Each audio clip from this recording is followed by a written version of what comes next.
The night started with laughter, the kind that fills rooms, masks truths, and hides the slow decay of love behind glasses of wine.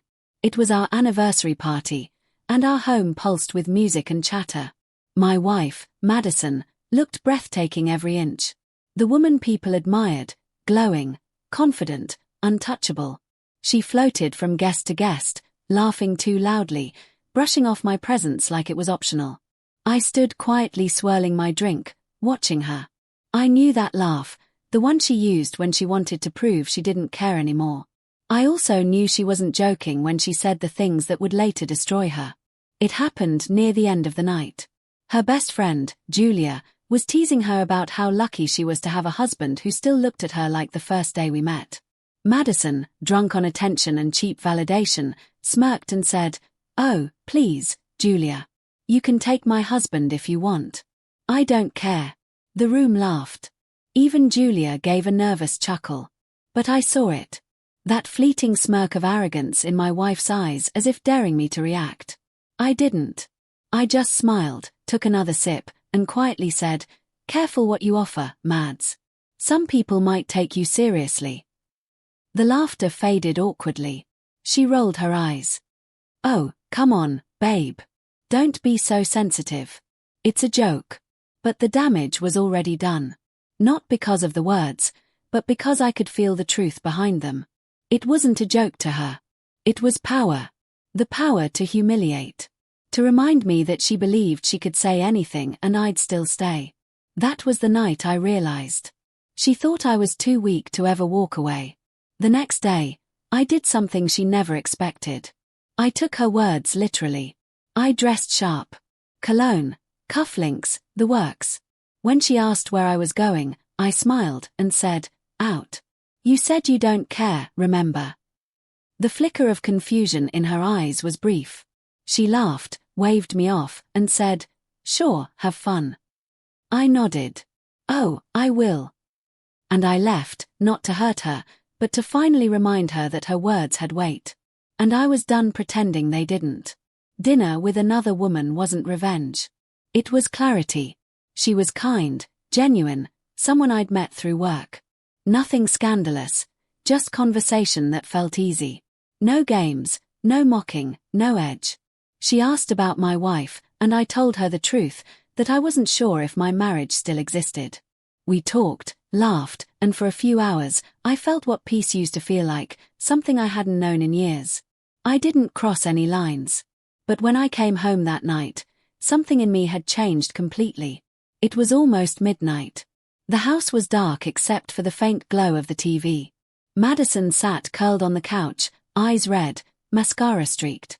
When I stepped inside, she looked up like someone had just walked out of her nightmare. "Where were you?" she asked, voice trembling. I smiled softly and said, "Out like I said."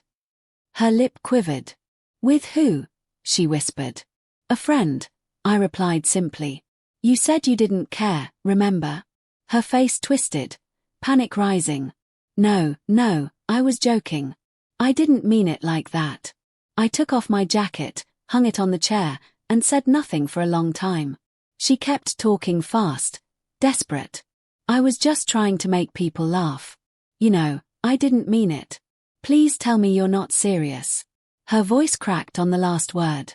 I finally turned to her and asked quietly, "Do you even remember the last time you said something to me that wasn't a joke at my expense?" She froze. Silence filled the room, heavy and suffocating. I could see the regret forming too late, the kind that crawls up your throat when the person you thought you'd always control suddenly stops playing the game. Tears spilled down her face as she reached for me, whispering, "Please, I'm sorry.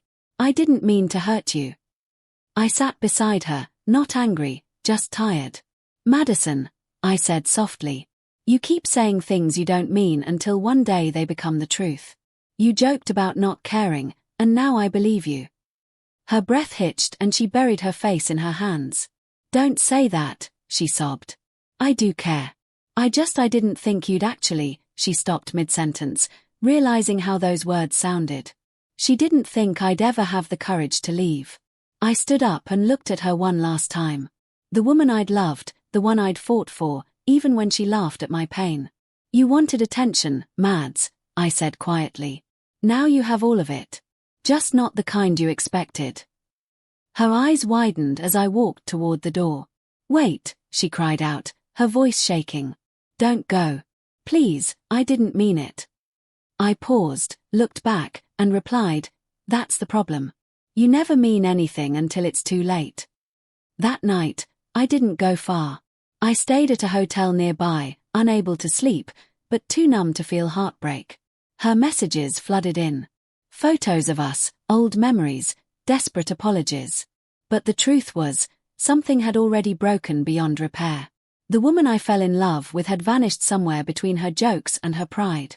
And what remained was someone who didn't realize that words can destroy trust faster than actions ever could.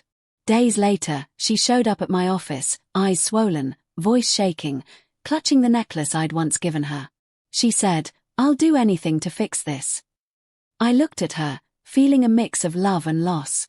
Then start by never making love a joke again, I said quietly. She nodded, but we both knew the damage was permanent. You can't unring a bell, and she'd rung this one too loud, too long. Months have passed since then. Sometimes I still see her name flash on my phone. Sometimes I almost answer, but then I remember that night. Her laughter, her words, her careless smile, and how easily she gambled a man's heart for a few laughs. She thought I'd never walk away. She thought I'd always be the punchline. Now the silence she left behind is the only joke that still echoes. And this time, no one's laughing.